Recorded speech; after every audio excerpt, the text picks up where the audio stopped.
Everybody look up here.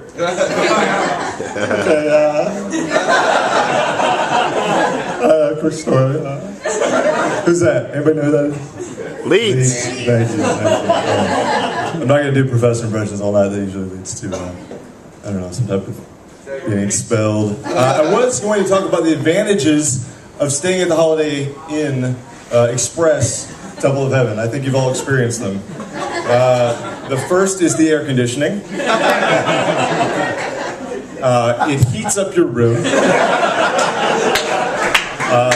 So I opened my window.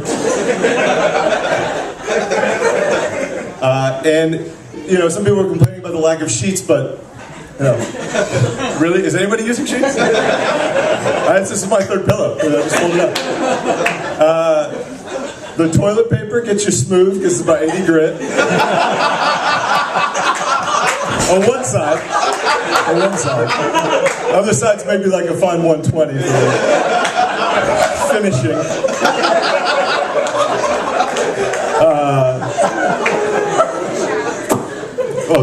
Well, the bathrooms in general, they saved a buck or two by using one door.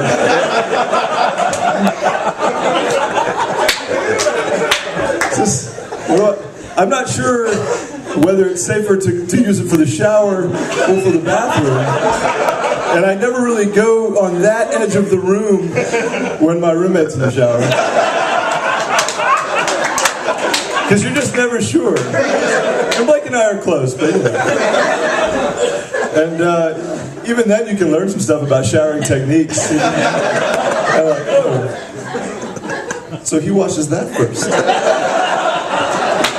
You can't see, it's translucent, you know. And I'm sure everybody packed their clothes with no creases whatsoever. No need to iron. Why would I need that?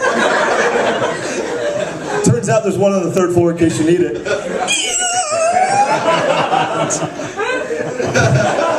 It's about this low. And it fits like half a shirt. Maybe one of Trent's shirts.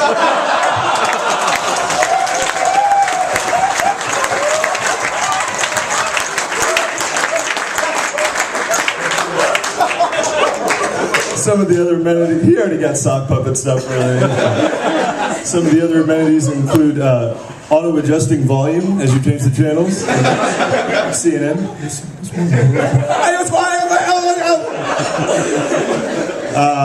What are some of the other good ones?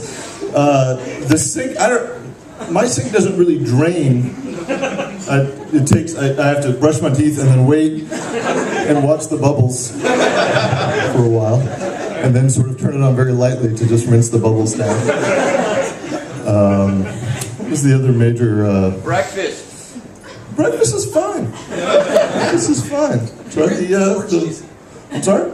Orange juicy. Yeah, the juicy's very good. The juicy's very good. The alarm clock. Surely there's an alarm clock. You think they'd save a buck on a door and, put an alarm clock in. That didn't happen. But at least everybody knows where it is, right? Quick survey. How many of you got in a cab or any other type of traveling, including trains, and said, here's this handy card I have. This will tell you exactly how to get there. How many of you had taxi drivers that were confused or calling people for other directions?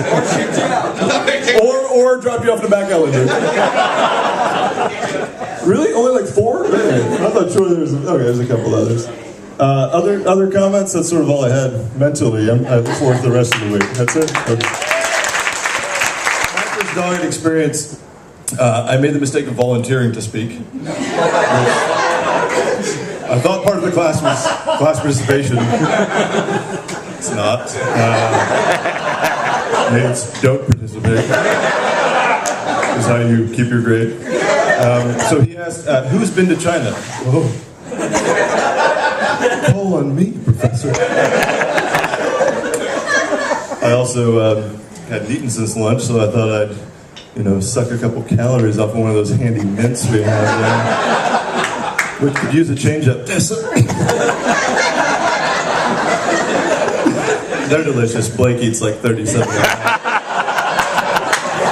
Anyhow, I had a mint in my mouth and I was fumbling over my words as Doggy was in my face asking me, it's simple things like, well, where did you go in China?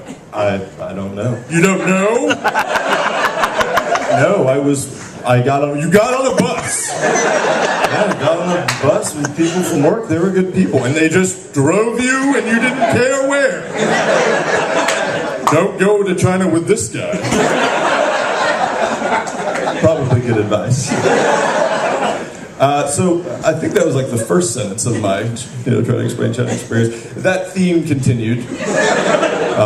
Half a sentence and then a question. And he attributed my lack of answering on time to the mint in my mouth. Are you chewing gum? No, it's a mint. A what? A mint? They're on the table. We get them for free. Tuition. Blake's earning his best return money. We'll take that out of your mouth because you obviously are having trouble talking with a mint in your mouth. What do I do with it? I just put it in my mouth. We'll swallow it. It's too large to swallow. One of two things will happen. Either you'll choke or it'll dissolve. But what if I choke? So the class then sat there and listened to me nervously chewing the mint and getting rid of the last bit of saliva that was in my mouth. And then I was forced to do several rounds of mental math at speed paces. Mark, if there's 100,000 acres of oranges and they sell 100,000 acres for $100 an acre, how much is that? $1 million? Are you sure? Yes. Well, why did you ask? Because it was fast. It was very fast. There's 1.3 billion people in China and 2.5 billion people on cell phones. How many billion people don't have cell phones? A billion? I don't know. Can we have our 7-minute break? We did get a break. I think it was like 11:15.